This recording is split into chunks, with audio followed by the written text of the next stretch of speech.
주의 말씀 듣고서 준행하는 자는 반석 위에 터갖고 집을 지은 같아.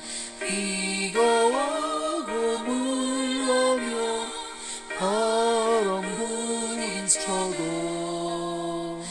반석 위에 세운 지 무너지지 않네. 잘 짓고 잘 짓세 우리 집 잘 짓세.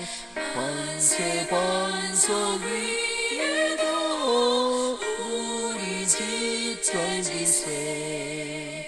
주의 말씀 듣고도 행치 않는 자는 모래 위에 터놨고 집을 지은 같아.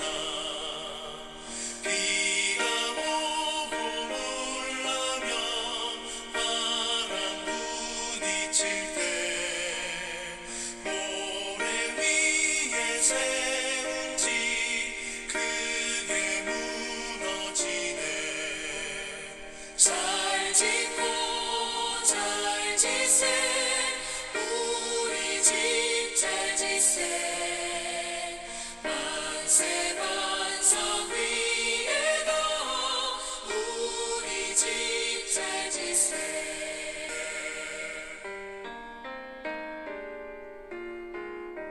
에베소서 5장 8절에서부터 14절 말씀입니다. 너희가 전에는 어둠이더니 이제는 주 안에서 빛이라. 빛의 자녀들처럼 행하라. 빛의 열매는 모든 착함과 의로움과 진실함에 있느니라. 주를 기쁘시게 할 것이 무엇인가 시험하여 보라. 너희는 열매 없는 어둠의 일에 참여하지 말고 도리어 책망하라. 그들이 은밀히 행하는 것들은 말하기도 부끄러운 것들이라. 그러나 책망을 받는 모든 것은 빛으로 말미암아 드러나나니 드러나는 것마다 빛이니라. 그러므로 이르시기를 잠자는 자여 깨어서 죽은 자들 가운데서 일어나라.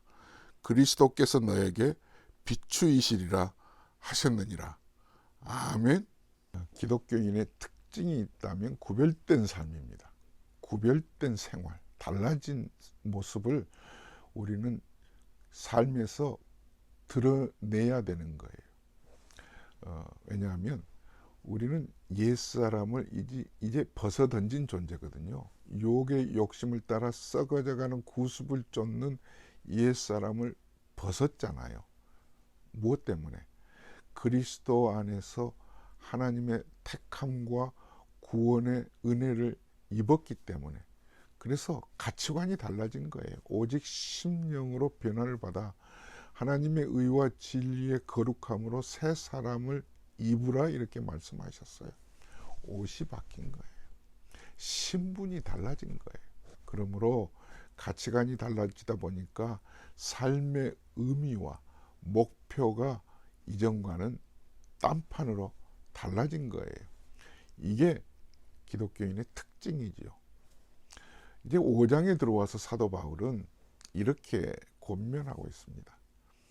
너희는 하나님을 본받는 자가 되라고 말씀하고 있는 거예요. 즉 하나님의 성품을 닮아가라는 거죠. 4장 마지막 절과 5장 2절에서 이제 옥중에서 사도 바울은 에베소 교회 성도들에게 참 수준 높은 삶의 그 거룩성을 보여달라고 요구하고 있습니다.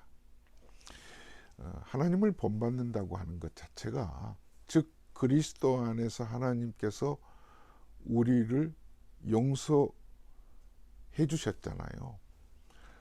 용서받을 자격 없는 우리 신분이었는데 우리를 그리스도 안에서 그리스도께서 친히 우리를 위해서 희생 제물이 되어 주시고 우리를 사랑해 주셨어요. 이 사랑받은 저희들을 향하여서 너희들도 그 큰 용서를 받았으니 서로 용서하라. 우리는 내가 얼마만큼 큰 사랑을 받았다는 그 사실은 쉽게 잊어요. 그러므로 내 눈앞에 보여진 그 사소하고 하찮은 그 일 때문에 끙끙 앓고 모른 채 하고 화를 낸 존재잖아요. 그렇게 하지 말라는 거죠. 이게 구별된 삶, 달라진 모습의 시작점이에요. 이게 시작점입니다. 이제 사도 바울은 이제 5장 3절에서부터 기독교인이라면 젊은이든 나이 든 사람이든 행동 하나하나가 눈에 거슬리는, 그냥 이건 요즘 문화예요. 너무 그렇게 어른의 자리에서 이것저것 하지 말라 이렇게 얘기하지 마세요. 이런 말이 나올 정도로 요즘 대도시는, 요즘 현대사회는 너무 물들어 있는 거예요. 그러나 사도 바울은 에베소 교회 성도들에게 그들이 지금 살고 있는 사회의 문화가, 종교가 어떻든 간에 너희들은 이미 택한 백성답게, 새로운 옷을 입은 자답게 기독교인의 특징을 나타내라는 거죠. 달라져야 된다는 거죠. 그래서 5장 3절에서 이렇게 주문하고 있습니다. 음행과 온갖 더러운 것과 탐욕은 너희 중에서 그 이름조차도 부르지 말라. 이는 성도에게 마땅한 바니라. 구별된 삶을 사는 기독교인을 가리켜서 성도라고 그러죠. 예수 그리스도 안에서 택함 받은, 그래서 구원받은 신앙인을 성도라고 얘기해요. 그만큼 성도라는 그 말은 거룩한 자라는 거예요. 이렇게 수준 높은 이런 거룩한 자리에까지 우리에게 요구하고 계신 거예요. 자, 잘 들어보세요. 그때 에베소 지역에 횡행하고 있는 사상이 뭐냐 하면 영지주의라는 사상이에요. 그러니까 내가 구원받았으면 하나님을 믿는 성도라면 이제 육체적으로 행하는 모든 행동은 어떤 행동이든지 간에 괜찮아. 나는 영적으로 구원받았기 때문에. 그래서 영적인 모습과 육적인 태도를 완전히 다르게 생각하고 있는 거예요. 구원받았지만 육체적으로 음행하고 더러운 말을 하고 도적질하고 탐욕스러운 삶을 살아가더라도 그 사람 구원받은 사람이야. 괜찮아. 이게 횡행하고 있는 그런 시대였어요. 요즘도 이단 중에서 구원파나 이런 것들이 그러잖아요. 우리는 구원받았기 때문에, 이미 용서받은 사람들이기 때문에 기도할 때 나는 죄인입니다. 용서해 주세요. 그럴 필요 없어. 이게 구원파가 하는 태도거든요. 아니잖아요. 사랑하는 성도 여러분, 우리가 영적으로 구원받았기 때문에 더더군다나 구원받은 자답게 육체적인 생활을 우리는 조심해야 되는 거예요. 그래서 사도 바울이 계속해서 이제 8절에서부터 14절에 주문하고 있는 것이 빛의 삶을 살라고 요구하고 있습니다. 우리가 옛사람으로 있었을 때를 가리켜서 어둠에 있었다고 얘기하고 있고요. 새 사람이 되었을 때의 삶을 이제 빛된 삶이라고 이렇게 구분해서 구체적으로 설명을 해주고 있습니다. 8절 말씀입니다. 너희가 전에는 어둠이더니 이제는 주 안에서 빛이라. 빛의 자녀들처럼 행하라. 이 행하라고 하는 것, 드러내라는 거죠.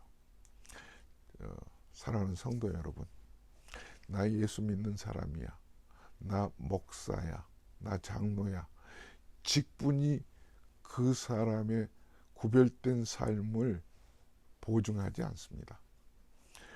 직분을 가진 자라면 더더군다나 성도로서 어둠에 있었던 지난날의 삶을 완전히 떨쳐버리고 빛된 삶으로 우리가 살아가야 되는 거예요. 사랑하는 성도 여러분, 빛은 어둠을 떨쳐버립니다. 신앙인들에게 있어서 예수님께서도 말씀하셨잖아요. 너희는 세상의 빛이 되라, 이렇게 말씀하지 않았어요. 너희는 세상의 빛이라 말씀했습니다. 빛은 어둠을 드러냅니다. 그러므로 우리가 빛이 되었다고 하는 것은 모든 어둠을 캄캄한 밤중에도 촛불 하나가 길을 밝히는 것처럼 세상에 잘못된 삶을 살아가고 있는 이들에게 옳은 삶이 무엇인가를 증거하는 것이 빛의 역할이에요. 사랑하는 성도 여러분, 저와 여러분들을 어둠 속에 갇혀 있었던 우리를 빛으로 옮겨오게 해주신 분이 하나님이십니다. 아멘. 그 하나님께서 빛된 자녀로서 우리를 살도록, 거룩한 자답게 살아가도록 우리에게 요구하고 있는 거예요. 이걸 가리켜서 거룩한 부담이라고 얘기하죠. 참 부담스러운 거예요. 매일 친구 간에, 직장에서, 교회 안에서, 어느 곳에서든지, 그러므로 행동거지가 남들에게 시비거리가 되지 않고 비난받을 그런 태도가 있지 않도록 우리는 조심해야 될 신분이에요. 왜? 나만 욕먹는 게 아니잖아요. 마치 어렸을 때 저는 홀어머니 밑에서 자랐기 때문에 늘 가족들이 이렇게 주문했습니다. 엄마 밑에서, 홀어머니 밑에서 자란 아이가 행동이나 이런 것들이 조금 잘못될 수 있기 때문에 애비 없는 자식으로 자랐다는 말 듣지 않도록 조심하라고 그렇게 저에게 늘 가르쳐 주셨거든요. 그래서 늘 마음에 담고 말하는 것, 행동하는 것을 참 조심했어요. 오늘 사도 바울도 에베소 교회 성도들에게 너희는 빛된 자이기 때문에 빛된 자들에게 나타나는 삶의 태도는 착해야 되는 거예요. 이게 하나님의 성품 중에 하나죠. 자, 보세요. 9절 말씀입니다. 빛의 열매는 모든 착함과 의로움과 진실함에 있다고 그랬습니다. 너희는 세상의 빛이기 때문에 빛된 사람은 거짓이 난무하는 세상이죠. 그런 가운데서도 진실하라. 손해가 온다 할지라도 진실이 이긴다는 것을 이미 예수님께서 십자가 지시면서 보여주셨잖아요. 십자가가 진실의 그런 절정이었습니다. 다 끝난 줄 알았겠죠, 저들은. 그러나 십자가를 통해서 진실한 자의 마지막 결과는 죽은 자 가운데서 사흘 만에 다시 살리신 분이 하나님이세요. 손해가 올 것 같은데 마침내는 그게 남는 거예요. 그게 하나님의 모습을 보이는 거죠. 우리는 빛된 자의 열매는 나를 빛된 자로 택해 주신 하나님을 드러내는, 그래서 내가 어느 곳에 있든지 어떤 말을 하든지 예수 믿으세요. 뭐 복음을 직접적으로 증거하지 않는다고 할지라도 선교사로서, 선교 지역에서, 아니면 직장 생활에서 어느 곳에서든지 직장 선교, 또 이방 선교의 모든 극치는 삶으로 드러나게 되어 있습니다. 내가 예수님 성경 공부 직접 하지 않는다고 할지라도 삶에서 저 사람 뭔가 달라도 다르구나. 이게 결국은 빛의 열매인 거예요. 잘 짓고 잘 짓세, 우리 집 잘 짓세, 만세 반석 위에다 우리 집 잘 짓세. 모래 위에 세운 집은 거짓과 옛사람의 성품으로 영적인 삶 따로 육적인 삶 따로 사는 사람들의 집이에요. 무너지게 되어 있습니다. 비가 오고 물나면. 그러나 반석 위에 지은 집, 영적으로 구원받은 자답게 빛된 삶으로 누가 뭐라고 해도 진실하고 착함으로 행하는 모든 삶은 반석 위에 지은 집과 같은 거예요. 이런 삶이 저와 여러분에게 있기를 주의 이름으로 축원합니다. 아멘. 하나님, 어둠을 벗고 빛된 삶으로 건져주신 하나님의 특별한 그 큰 사랑을 입은 자들입니다.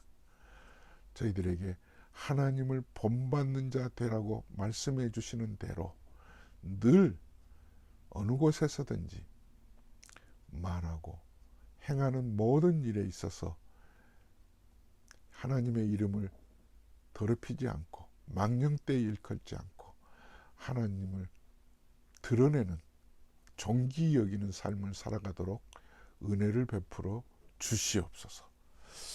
이제는 우리 주 예수 그리스도의 은혜와 하나님 아버지의 무한하신 사랑하심과 성령님의 감동감화 충만하신 은혜가 모든 성도들 삶에 영원토록 함께 계실지어다. 아멘. 주 안에서 사랑합니다. 샬롬.